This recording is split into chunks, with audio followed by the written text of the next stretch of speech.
희재의 편지. 유리병 너머 ONAIR 불이 켜지고 피아노 선율이 조용히 흐른다. 오늘은 한 엄마가 어린 아들에게 남긴 편지를 소개합니다. DJ의 낭독과 함께 첫 문장이 스튜디오를 떠나 도시의 창들로 흘러간다.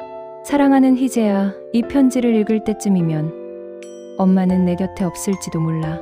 밤의 편의점, 야간 버스, 병동의 간호 스테이션, 공장 야간조, 수많은 일상의 귀들이 같은 문장에 잠시 멈춰 선다. 한 장, 햇살의 집. 은정 38은 동네 도서관 사서, 남편 준호는 현장 관리자, 7살 희재는 달걀말이를 편식하는 아이. 주말이면 공원에서 김밥을 먹고 밤이면 그림책을 덮으며 은정은 속으로 기도했다. 이대로 오래오래 햇살이 식탁에 눌러앉아 우리 아이가 천천히 자라도록. 2장, 이상 신호. 기침과 피로가 길어졌다. 정밀검사실. 의사의 얇은 설명서가 납덩이처럼 무거웠다. 전이 소견이 있습니다. 집문을 열자 희재가 달려와 외친다. 엄마, 내 씨앗 이름은 번개콩이야. 그 작은 손이 품에 파고드는 순간 은정의 눈물이 터진다. 어떡하지? 이 아이를 두고 내가. 3장 편지의 첫 장. 너는 빛나는 아이. 모두 잠든 밤. 식탁 조명을 낮춰두고 은정은 흰 종이에 펜을 댄다. 사랑하는 희재야, 혹시 이 편지를 읽을 때 엄마가 옆에 없다면 먼저 미안해. 하지만 기억해줘. 넌 세상에서 제일 빛나는 아이야. 뒤집기. 첫 소풍. 다시 이를 외치던 목소리. 넘어져도 내가 다시 일어나던 그 목소리가 내 진짜 이름 같았어. 다시. 잉크방울 하나가 눈물로 번져 둥근 자국을 남긴다. 그 자국은 앞으로의 쉼표와 느낌표가 된다. 4장, 항암의 겨울. 항암은 길고도 짧다. 머리카락은 한 줌씩 빠지고 혀끝엔 금속맛이 감돌았다. 그래도 희재 앞에서는 웃음의 껍질을 만들었다. 엄마, 괜찮아? 응. 엄마는 로봇이야. 충전만 하면 돼. 희재가 이불 속에 쪽지를 넣는다. 엄마 힘내. 내가 있어. 누군가에게 그 말을 평생 몇 번 받을 수 있을까? 5장, 2번째 편지. 아빠와 살아가는 법.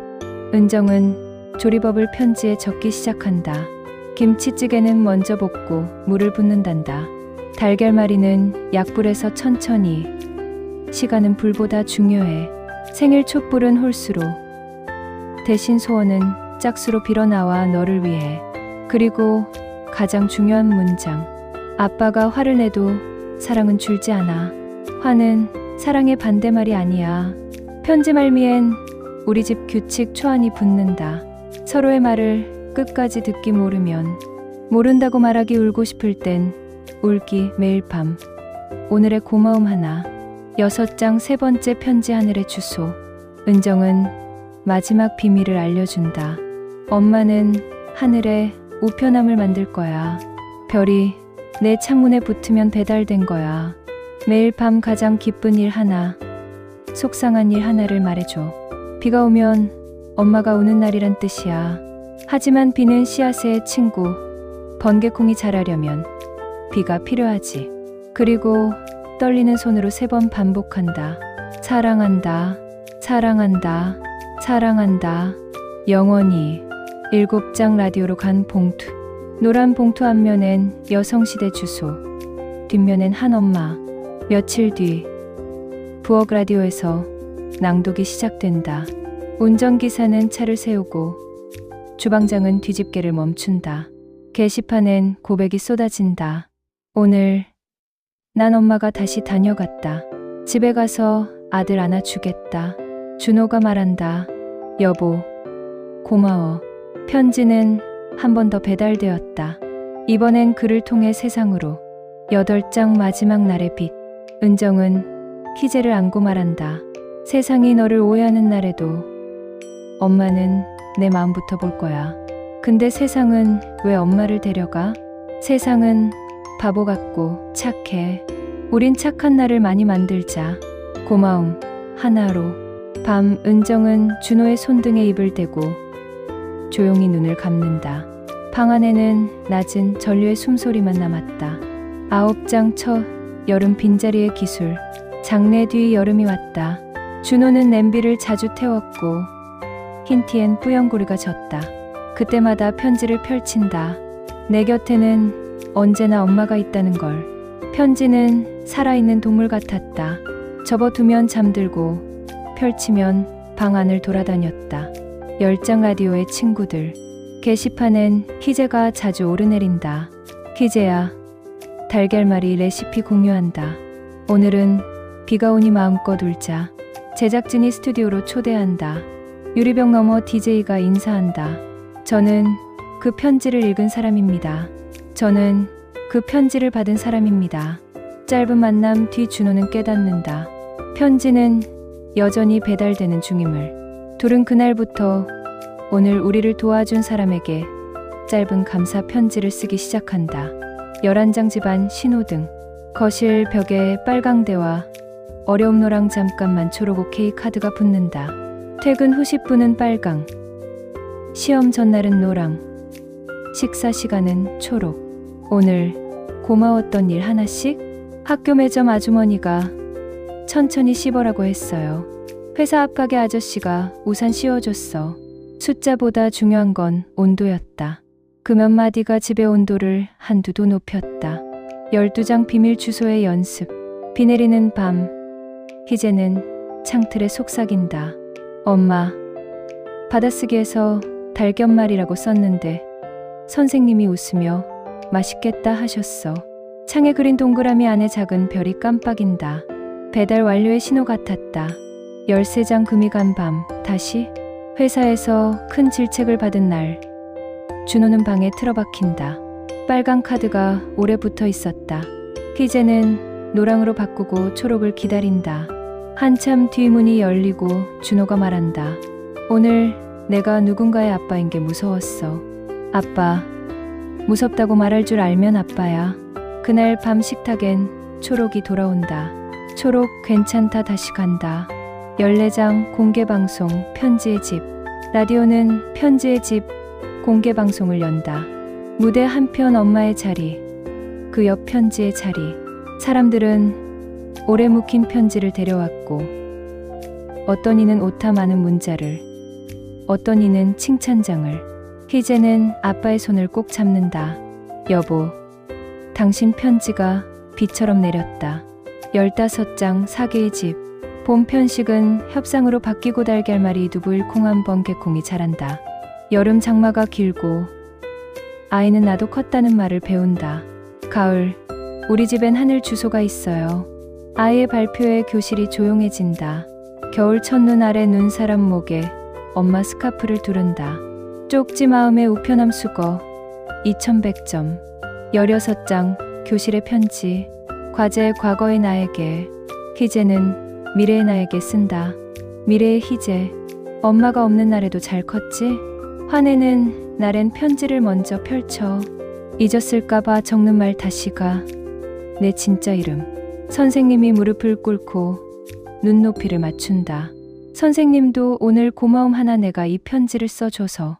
17장 번개콩의 축제. 수학 축제 날 콩을 삶아 나눠 먹는다. 엄마, 콩은 비를 먹고 자란대. 희재가 반 친구들에게 말한다. 그래서 울어도 돼. 운동장에 퍼지는 푸른 냄새 속에서 준호는 잉크 냄새를 떠올린다. 삶의 향은 서로를 불러낸다. 18장 두려움과 용기. 계주에서 넘어진 친구와 눈을 맞추고 외친다. 다시. 결과는 2등.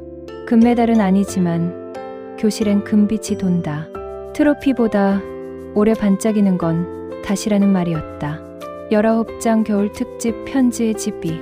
익명 편지를 서로에게 보내는 프로젝트. 둘이 보낸 카드가 편의점 계산대 옆에 붙는다.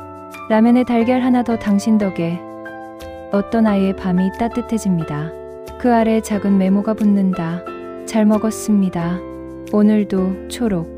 20장 우리 집 요리책. 레시피 옆 엄마의 메모. 칸이 생긴다. 달걀말이 약불 기다림제 시도 시간은 불보다 중요. 김치찌개 끓는 동안 서로의 고마움 하나. 콩조림 비 오는 날 더 맛있다 비는 씨앗의 친구. 요리는 시간의 재현. 편지는 기억의 조미료가 된다. 21장 변주 다른 집의 편지. 라디오가 전하는 타인의 편지들. 아버지의 음성 메시지. 밥 먹었냐 2마디. 오타 많은 마지막 문자. 각자의 편지가 각자의 나라에서 펄럭이고 있음을 준호는 느낀다. 외롭지 않다. 22장 아버지 학교와 초록 화분. 준호는 아버지 학교에 나가 배운다. 말에 뼈대는 사랑, 요령보다 진심. 기다림은 기술. 돌아오는 길에 초록 화분 하나 스윗 바질을 사와 창턱에 올려놓는다. 물을 줄 때마다 속으로 말한다. 오늘의 초록. 확인. 23장 바다로 간 편지. 여름방학 바다. 종이배에 쓴 한 줄. 엄마, 물결 타고 산책하자. 파도는 받들어 주다 꿀꺽 삼킨다.